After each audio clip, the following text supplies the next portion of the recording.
এই আর্গুমেন্টটা এখন আপনাদের সামনে আমি বলতে পারবো না। না, এটা আমি বলবো না এখন। অনেক ধন্যবাদ। অ্যাপ্লিকেশনটা গত ডেটেই ছিল এবং অ্যাপ্লিকেশনটা ছিল হচ্ছে এই ট্রাইব্যুনালকে কোশ্চেনিং করা যে এই ট্রাইব্যুনাল চলতে পারে কি পারে না, এইটুকুই। জুরিসডিকশন নিয়েই মূলত এই অ্যাপ্লিকেশনটা। তো প্রসিকিউশন এটার যেহেতু এটা একটা অনেক বড় বিষয়, সেহেতু প্রসিকিউশন কোর্টের কাছে অনুমতি চেয়েছেন 1 মাস সময়। কোর্ট সময়টা মঞ্জুর করেছে। আগামী ধার্য তারিখে অর্থাৎ 19 জানুয়ারি এই অ্যাপ্লিকেশনটা শুনানি করা হবে।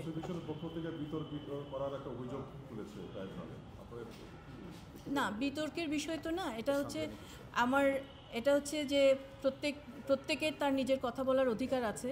আমি যদি মনে করি যে এটা সঠিক নয়, তাহলে তো আমার বলার সেই অধিকারটুকু অবশ্যই আছে এবং আমি সেটাই বলছি। এবং বিতর্কে কি বিতর্ক না সেটার নির্ধারণ করার জন্য এখানে জাজ সাহেব আছেন, কোর্ট আছে, সুতরাং এটা নিয়ে কথা বলার আর কিছু নাই।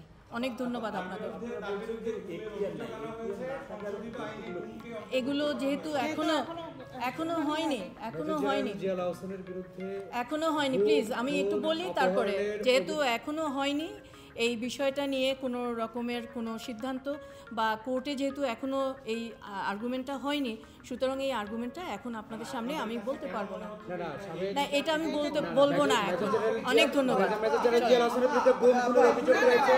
সেই বিষয়ে আপনি কোনো কথা বলবেন না কেন? না, ওগুলি তো কথা বলার জিনিস না। ওইটা কি কথা বলবেন না কেন? অভিযোগ তো রয়েছে।